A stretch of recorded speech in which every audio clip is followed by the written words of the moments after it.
नमस्कार साथियों, मैं तक्षल क्लासेज में आप सभी को स्वागत है। आशा करते हैं कि आप सभी अपनी पढ़ाई शानदार एवं बेहतरीन ढंग से करते होंगे। चलिए दोस्तों, आज नए चैप्टर को चलते हैं लंबवृत्तीय शंकु की ओर। बिल्कुल, देखिए लंबवृत्तीय शंकु होता है क्या।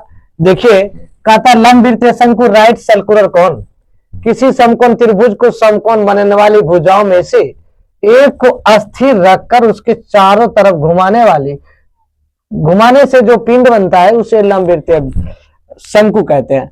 देखो ये समकोण त्रिभुज है और इसकी भुजाओं में से एक भुजा को स्थिर रख करके ये जो घुमाने वाली, देखो इसको जो हम क्या कहते हैं, एल मीन्स होता है ये तिर्यक ऊंचाई। इसको एल को क्या कहते हैं, ये जो यहां से यहां तक है इसको हम तिर्यक ऊंचाई कहते हैं। तिर्यक ऊंचाई या इसको हम तिरछी ऊंचाई भी कहते हैं। इसका दूसरा नाम है तिरछी ऊंचाई। और ये जो यहां से यहां तक है, ये भी यहां से यहां तक है, ये आपका त्रिज्या है। क्या है ये? आर त्रिज्या है। ये जो यहां से यहां तक आपका दिया हुआ ये आपका क्या है? ऊंचाई है। क्या है? ऊंचाई है। चलिए, तो हम क्या करते हैं कि किसी समकोण त्रिभुज को समकोण बनाने वाली भुजाओं में से एक को स्थिर रखकर उसके चारों तरफ घुमाने से जो पिंड बनता है उसे हम क्या कहते हैं? लंबवृत्तीय शंकु कहते हैं। अब देखो शंकु की त्रिज्या कुछ एल बराबर होता है root under R square plus H square. शंकु के वक्र पृष्ठ क्षेत्रफल क्या होता है? पाई आर एल होता है भाई। अब देखो शंकु के आयतन बराबर 1/3 पाई आर स्क्वायर एच होता है। तो ये हो गया।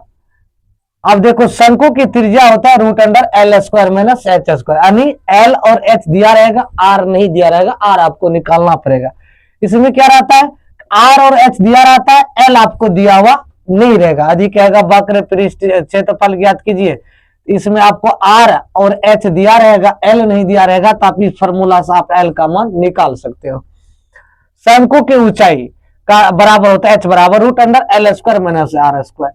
यदि हमको आयतन निकालना है, एच का जरूरी पड़ेगा, तो हम ये यदि आर और एल और आर दिया रहेगा तो हमको एच निकालने के लिए ये एल में से आर को घटा देना है वर्ग करके। अब देखो भाई शंकु की संपूर्ण पृष्ठ का क्षेत्रफल क्या होता है? Pi into L plus R होता है।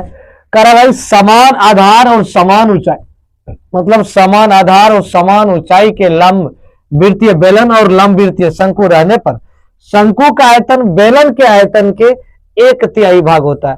यानी यदि समान आधार रहेगा, समान ऊंचाई रहेगा, बेलन लंबवृत्तीय बेलन और लंबवृत्तीय शंकु का आयतन बेलन के आयतन, शंकु का आयतन बेलन के आयतन का 1/3 भाग होता है। अब देखो भाई लंबवृत्तीय बेलन शंकु की त्रिज्या m गुना करने पर, यानी लंबवृत्तीय बेलन की त्रिज्या m गुना करने पर आयतन m स्क्वायर गुना हो जाएगा। यदि तीसरा में अगला नंबर है लंबवृत्तीय शंकु की ऊंचाई n गुना करने पर, शंकु की ऊंचाई को n गुना यदि हम करते हैं करने पर आयतन n गुना हो जाएगा। n गुना करने पर n गुना हो जाएगा। अब देखो लंबवृत्तीय शंकु की त्रिज्या m गुना तथा ऊंचाई n गुना करने पर आयतन m स्क्वायर n गुना हो जाएगा। यानी कहने करते हैं त्रिज्या को m गुना ऊंचाई को n गुना करेंगे तो उसमें क्या हो जाएगा? आयतन में आते आते ये m स्क्वायर n गुना हो जाएगा। यदि आप फेसबुक देख रहे हैं तो फॉलो कर लीजिए, यूट्यूब देख रहे हैं चैनल को सब्सक्राइब कर लीजिए दोस्तों। लाइक और शेयर करना मत भूलिए दोस्तों, लाइक और शेयर कर दीजिए दबा करके दोस्तों।